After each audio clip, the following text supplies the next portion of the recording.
వినియోగదారులకు మెరుగైన సేవలు అందించడమే లక్ష్యంగా మార్గదర్శి ముందుకు సాగుతోందని రామోజీ గ్రూప్ సంస్థల chairman managing director CH Kiran అన్నారు. గచ్చిబౌలి స్కై సిటీలో మార్గదర్శి 121వ శాఖను ఆయన ప్రారంభించారు. మొదటి చిట్ వేసిన జంపని కల్పన దంపతులకు రసీదు అందజేశారు.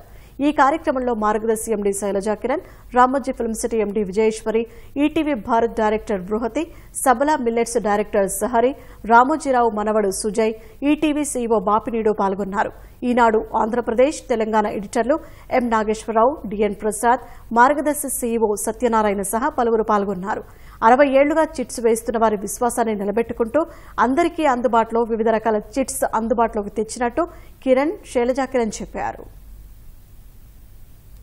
వ్యాపారంలో చిన్న చిట్లతో స్టార్ట్ అయ్యి 50,000 నుంచి స్టార్ట్ అయ్యి ఇవాళ 2-3 కోట్ల వరకు చిట్లు వేసుకుంటున్నారు. ఎందుకంటే డిపెండెన్సీ, ఎప్పుడైనా డబ్బులు కావాలి అంటే మనం మార్గదర్శిలో సేవ్ చేసుకుంటే అవసరానికి 1-2 నెలల్లో మనం బిడ్డింగ్లో పార్టిసిపేట్ చేస్తే మనకి తొందరగా వచ్చే అవకాశాలు ఉంటాయి అన్నమాట. ఒక్కసారి పాడుకున్న తర్వాత డబ్బులు చాలా తొందరగా అందజేయటం జరుగుతుంది. వాళ్ళకి ముందే ఎక్స్ప్లెయిన్ చేస్తాం సెక్యూరిటీస్ రెడీ చేసుకోమని. అలా వాళ్ళు డాక్యుమెంటేషన్కి సరిపడా సెక్యూరిటీస్ రెడీ చేసుకోగానే పాడుకున్న 2-3 వారాల్లో ఈజీగా తీసుకోగలుగుతున్నారు. సో అది advantage. Margadarsi is the number 1 company in the country, chit fund company, and the safest to invest and borrow with ease. పెరుగుదలే లక్ష్యం మేడంకి.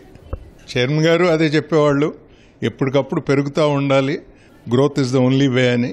Number is matter of detail. 121, 221 అవుతుందా లేకపోతే ఇంకా పెరుగుతాయా అనేది. బట్ పెరుగుదల, చందాదారులకి సేవలు పెంపొందించడం, బ్రాంచులు సంఖ్య పెరగటం, అదే లక్ష్యం.